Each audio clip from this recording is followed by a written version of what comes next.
What is up, you guys? It is your boy, Brent Biggest here, and welcome to another video. And obviously, before we get on to the topic, you can see I got a haircut. It's pretty lit. I like having my hair short, so yeah. But today's video, I want to talk about something interesting. Was I hard on the Washington Commanders? And I feel like the clear answer is yes. So if you guys did not watch my June prediction video of all the things going on and stuff like that, I would recommend watching that video and see the Commanders record before you get into the watching this video. And also, I would highly recommend to watching any of the other videos, like for your favorite team. And also, put comments down below what team you guys would like to see, because I'm using spin the wheel right now. So yeah. But what's your favorite team? I'll shout out you if you guys want to make the video. I'll make a video. I'll shout out you guys. Just simple. Just literally just compliment any team you want me to make, and I will do it, and you'll get shout outed. So reminder, but not any team I have already done. Okay, not any of those. Just do the teams I haven't done yet. Which there are still a few out there that I would love to talk about right now, but I am using spin the wheel, and I think it's a little more effective. But anyway, let's get into it. So if you guys again, please make, and I'm hoping all the people have watched this video if you're still here right now. I get the Washington Commanders a 2-15 record. And I think that was very, very harsh. But I think there is reasoning to looking back on it, and it's pretty simple. They are in one of the toughest divisions in football. Like, it's so funny to think that the East used to be both AFC and NFC used to be one of the most easiest divisions. Like, let's say, like, back in 2020 season? I think it was, where the Commanders, aka Washington football team, during the time, they won the division at 7-9, I think, or 10. It was one of the two. That's pretty darn bad. But again, Dak Prescott was hurt. The Eagles didn't know what to do at quarterback, and the Giants still sucked. They had the Judge, I think. So yeah, the East, the AFC East, it's kind of the same thing with them.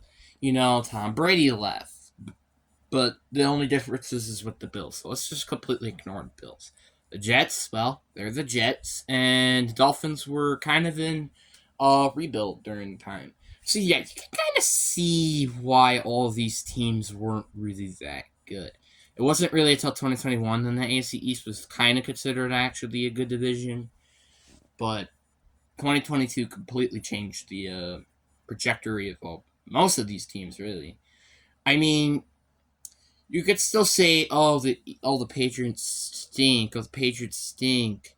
I don't think they do, and I am probably going to be making a video specifically on that. That I think the Patriots are very underrated, in my opinion. But I'll get onto that later.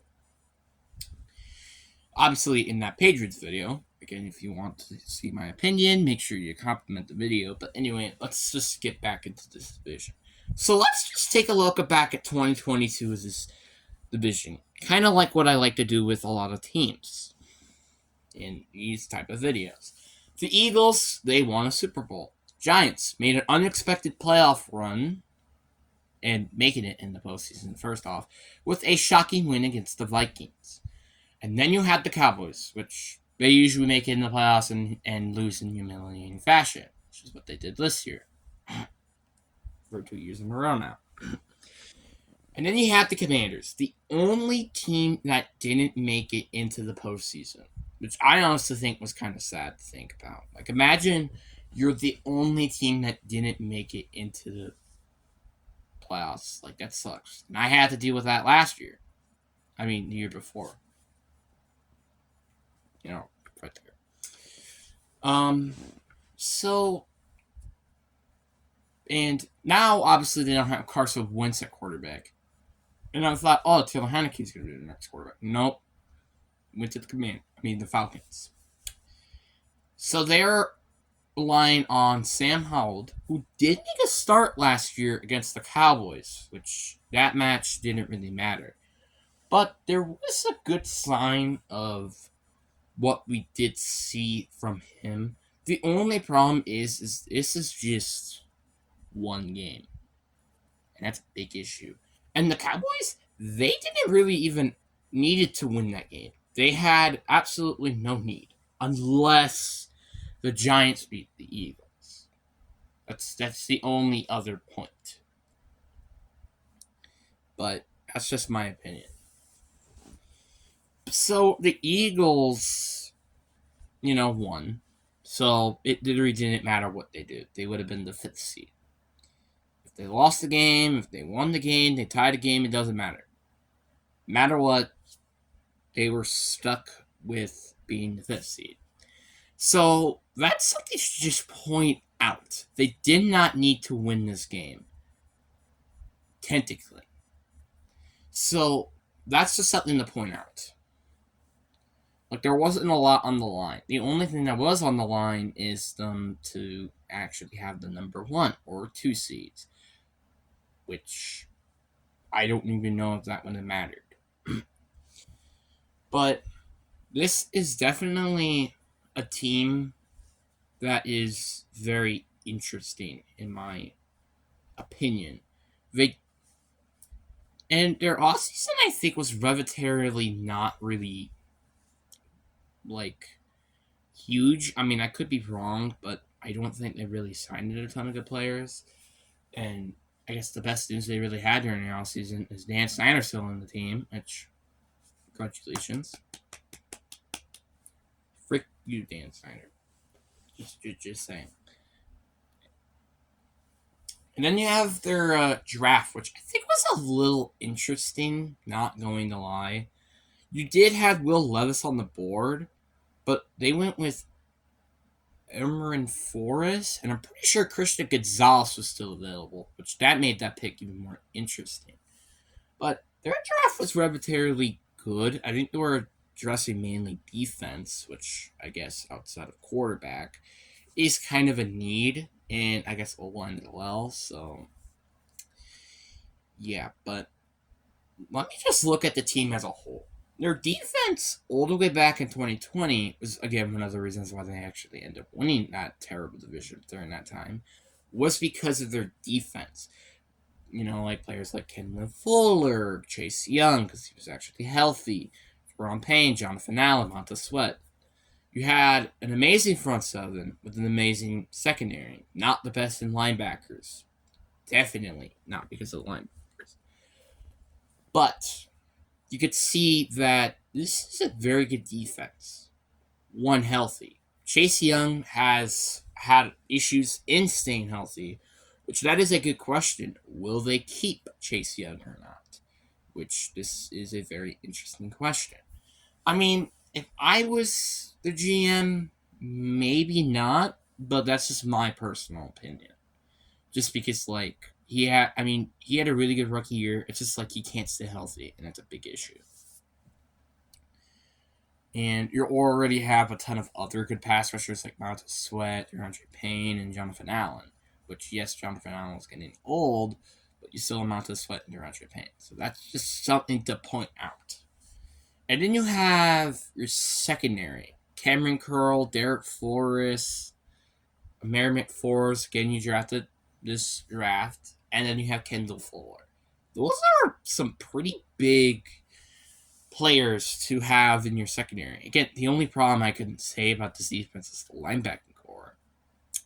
It just sucks that they don't know how to draft a linebacker or get a linebacker, which they could have gotten a linebacker during the offseason. I'm just saying. And then you have your offense. The offensive line, I think, is relatively interesting. It's not good, but it's also, I guess, not terrible. So, Yeah, but you have a promising receiving core. Let's start off with well, Scary Terry, we all know he's arguably a very good receiver, probably in the top 20. And Curtis Samuel, I think he's like one of the more underrated receivers, just because like he's not getting any respect at all. Like no one's giving him any recognition, and I think he had a solid year last year. And despite he had Scary Terry, Logan Thomas, Brian Robertson Jr., Antonio Gibson, and Jahan Dotson. Those are all players that were on that offense as playmakers. And what did he do? He did really good. And I could tell you why. It was because I had an eye on him during fantasy. And that's one reason why. Then you had Jahan Dotson, which he's going to probably be better. He's going to get better and better every year, most likely. But he did show some promise in his rookie year. Just as only if he was kind of like George Pickens. So, and then you have Brian Robertson, which his story is incredible. Literally getting shot in the leg. And then coming back in week 3 or 4, which, like, again, was just incredible. And then you have Antonio Gibson, which, well, he's a pretty decent running back, you can say. But, yeah, you can kind of see this is a playoff caliber offense, but now you're like, wait a minute, what's the quarterback? Sam Howell. Yeah. Now, I'm not saying he's going to be arguably terrible. I'm just saying that it's not going to be a good chance that he's actually going to pan out as a good quarterback. And it also isn't on his side that he has Ron Rivera as a head coach. So, and there was a reason why he ended up in the 5th round. So, that's just some concerns that I have here. And also the O-line, I think, is another concern. But, yeah. Ron Rivera's on the hot seat. You kind of need to hope that this guy's good, or he might be fired. So, that's just something I just have to point out. So, yeah. I'm not saying it's like the Commanders are as bad as I said back in June. I think this team is kind of what it's been. Mediocre. Good enough to maybe make it to the postseason. It's kind of like the Vikings. They're good enough to make it to the postseason, but not good enough to make an actual playoff run. And they're also good enough to not end up with a big draft pick.